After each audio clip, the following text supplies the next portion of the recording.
नमस्कार मित्रों, आद्या एकेडमी में आप सभी का एक बार फिर से स्वागतम। Welcome back to Aadya academy once again. तो मित्रों, आज का जो क्वेश्चन है, it's from your board exams 2025। Okay, and the chapter is the equation of the line. But friends, इससे पहले कि हम इस क्वेश्चन को डिस्कस करें, आपके स्क्रीन पे एक क्वेश्चन दिख रहा है। Which mathematician is credited with basic development और the foundational development of the equation of the line? Okay friends, which mathematician is credited with the basic development or you can say foundational development of equation of the line? तो friends, आप लोग answer को comment box में डालिए और video खत्म होने के पहले definitely I will discuss that answer with you. Okay friends, now let's come to the question. Equation of a line passing through origin and parallel to the line this is, मतलब क्या करना है यहाँ पे? मतलब we have to find the equation of a line which is passing through origin and which is parallel to this line which equation is given to you. मतलब इसको थोड़ा सिंपल करने के लिए अगर मैं एक फिगर बनाऊं, it's something like this. Let's say कि ये आपका y एक्सिस हो गया, ठीक है, ये आपका x एक्सिस हो गया। ओके फ्रेंड्स, जरा समझने के लिए मैं कर रहा हूँ, तो जरूरी नहीं है कि आपको करना ही है, ठीक है ना, but just to make you understand, I have to find the equation of a line which is passing through origin. आप सबको पता है कि ये क्या है? ये हमारा ओरिजिन है, ठीक है। So, हमें इक्वेशन ऑफ अ लाइन ढूंढना है, किसका? Which is passing through origin. सही, this line is passing through origin, ठीक है ना, this line is passing through origin and it is also parallel to this line. यानी कि ये जो लाइन है ना, it is parallel to another line. Let's say कि this is the line which it is parallel to, right.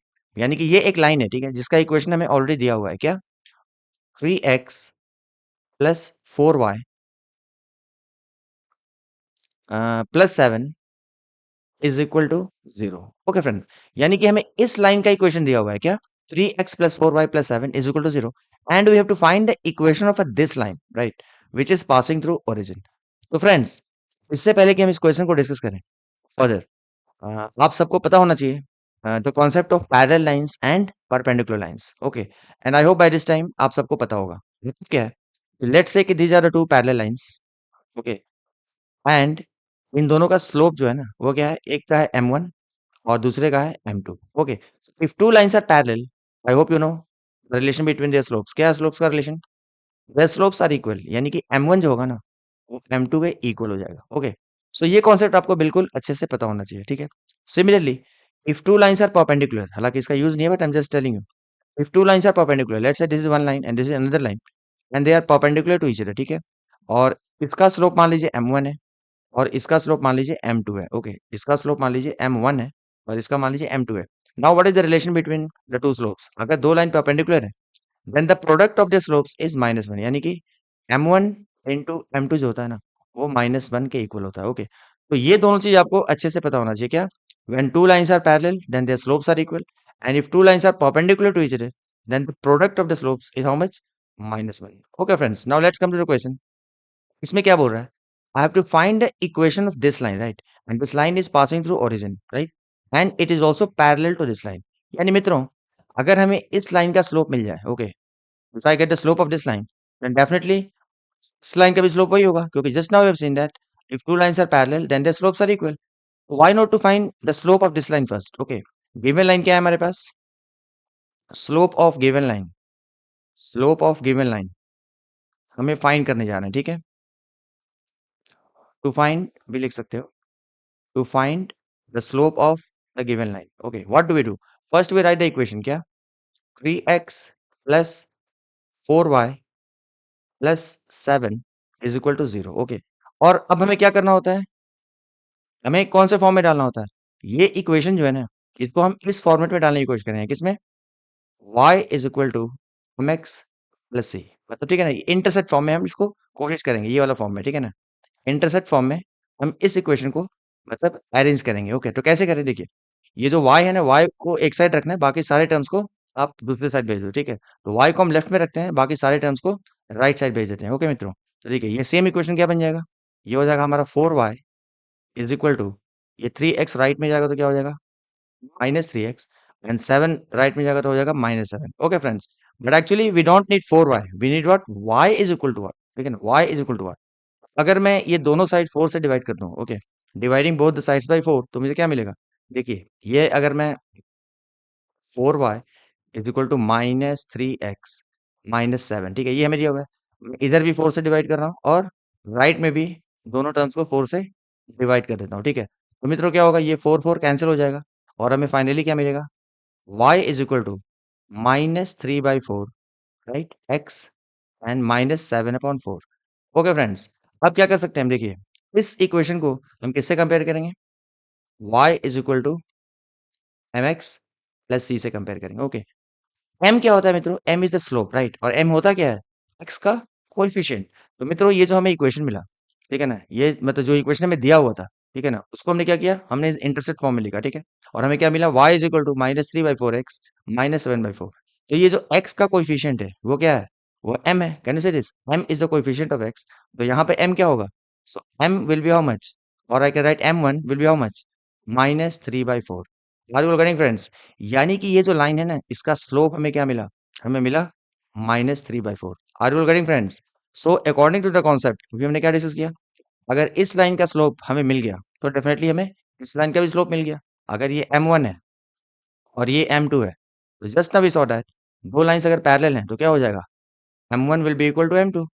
सो जिस line का हमें इक्वेशन फाइंड करना है, ठीक है, इनडायरेक्टली हमें उसका भी स्लोप मिल गया क्योंकि वो m1 के इक्वल होगा। Okay, so slope of another line, or I can say like this, therefore m2 is equal to m1, है ना, और I can say that m2 is equal to -3/4। Are you getting friends, यानी कि second line जिसका हमें equation find करना है उसका स्लोप हमें मिल गया। और चाहो तो आप यहाँ पे लिख दो क्या, since m1 is equal to m2 as lines are parallel। Okay friends, इसको शॉर्ट में भी आप लिख सकते हैं चाहे तो। Okay, so since lines are parallel, मैं क्या बोल दिया, m1 is equal to m2 and therefore m2 is -3/4। Now let's talk about this line। See, this line का हमें इक्वेशन फाइंड करना है। This line is passing through origin। origin का मतलब क्या है, मतलब कि ये पॉइंट जो है ना o, इसके कोऑर्डिनेट्स में इनडायरेक्टली पता है क्या, 0,0। Are you getting friends. तो दिस लाइन जिसका हमें स्लोप ऑलरेडी पता है, this line is passing through origin. तो इसको मैं थोड़ा सिंपल करने के लिए, समझने के लिए क्या कर सकता हूँ, ये लाइन है, ठीक है, जिसका मुझे इक्वेशन फाइंड करना है, and this line is passing through origin, right, O. और ओ का कोऑर्डिनेट सबको पता होता है, ओरिजिन का कोऑर्डिनेट क्या होता है, एक्स भी जीरो होता है और वाई भी जीरो होता है। ओके फ्रेंड्स, और इसका स्लोप हमें मिल चुका है, इस लाइन का स्लोप हमें क्या मिला है, the slope of this line is how much, -3/4। सो आपको अच्छे से पता होगा, if we have to find the slope of a given line, and if we know, sorry, if we have to find the equation of a given line, and if we know the slope and the point through which it is passing, right, so we can use which equation, we can use point slope form। are you getting, because इस line का एक point हमें पता है through which it is passing, और इसका हमें slope भी पता है। so using point slope form, you can write like this, using point slope form। point slope form क्या होता है, आपको पता होना चाहिए, y minus y one is equal to m x minus x1। Okay, ये होता है पॉइंट स्लोप फॉर्म। और पॉइंट स्लोप फॉर्म में ये y वैसा ही रहता है, और ये y1 और x1 क्या होता है, x1 is the coordinate of the point through which this line is passing, and y1 is the y coordinate of the point through which this line is passing। मतलब तो मैं बोल सकता हूँ इस पॉइंट स्लोप फॉर्म में, ठीक है, ये जो y1 है वो क्या है, ये y कोऑर्डिनेट है of this point, and x1 जो है वो इस पॉइंट का x कोऑर्डिनेट है। मतलब ये क्या है हमारा, ये है हमारा x1 है और ये हमारा y1 है। Are you getting friends. तो इस फॉर्म में मैं क्या करने वाला हूँ, इस ये जो फॉर्मेट दिया उसमें बस वैल्यूज को पुट करने वाला हूँ, ठीक है। तो y की जगह मैं क्या लूंगा, y ओनली, माइनस y1 क्या है मित्रों, y1 इज जीरो, तो y माइनस y1 यानी कि y1 जीरो हो गया, इज इक्वल टू m कितना है फ्रेंड्स, m हमें मिला है -3/4। इस लाइन का स्लोप हमें ऑलरेडी मिल चुका है -3/4, तो आप m की जगह लिख दीजिए -3/4। ओके फ्रेंड्स, और x को आप वैसे ही रहने दीजिए, माइनस x1 क्या होता है फ्रेंड्स, ये जो पॉइंट है उसका x कोऑर्डिनेट यानी कि अगेन जीरो। फ्रेंड्स ये हमें क्या बन गया, y माइनस जीरो क्या हो गया, y only. So y is equal to minus, ये x माइनस जीरो अल्टीमेटली क्या है, ये सिंपली x है, राइट, यानी कि -3x/4। ओके फ्रेंड्स, इसको अगर मैं थोड़ा क्रॉस मल्टीप्लाई करूं तो ये क्या हो जाएगा, 4 इंटू वाई, यानी कि 4y is equal to -3x। और थोड़ा मैं रीअरेंज करूं इसको तो क्या हो जाएगा, 4y plus 3x is equal to 0। तो मित्रों this is the slope, this is the equation of the given line. So I can write this is the required equation of the line. Okay friends, तो अब देखते हैं कि ये equation जो है किसी से मैच कर रहा है कि नहीं, किसी ऑप्शन में। क्या है, 4y plus 3x is equal to 4। तो हमारे पास कोई ऑप्शन था क्या, 4y plus 3x is equal to 4? Yes friends, ये देखिए 4y plus 3x is equal to 4, यानी कि हमारा ऑप्शन 4 जो है वो करेक्ट है। ओके फ्रेंड्स, तो आई होप स्टार्टिंग से एंड तक मैंने काफी इजी तरीके से आपको समझाने की कोशिश की है, तो आपको समझ में आ गया होगा। ओके, इससे पहले कि इस वीडियो को हम क्लोज करें, स्टार्टिंग में मैंने एक क्वेश्चन पूछा था आपसे कि who is credited with the basic foundational development of equation of the line. तो आप बता सकते हैं, आपने कमेंट किया या नहीं? अगर नहीं किया तो फटाफट कीजिए। चलिए मैं बताता हूँ। He was the French mathematician whose name was René Descartes. क्या?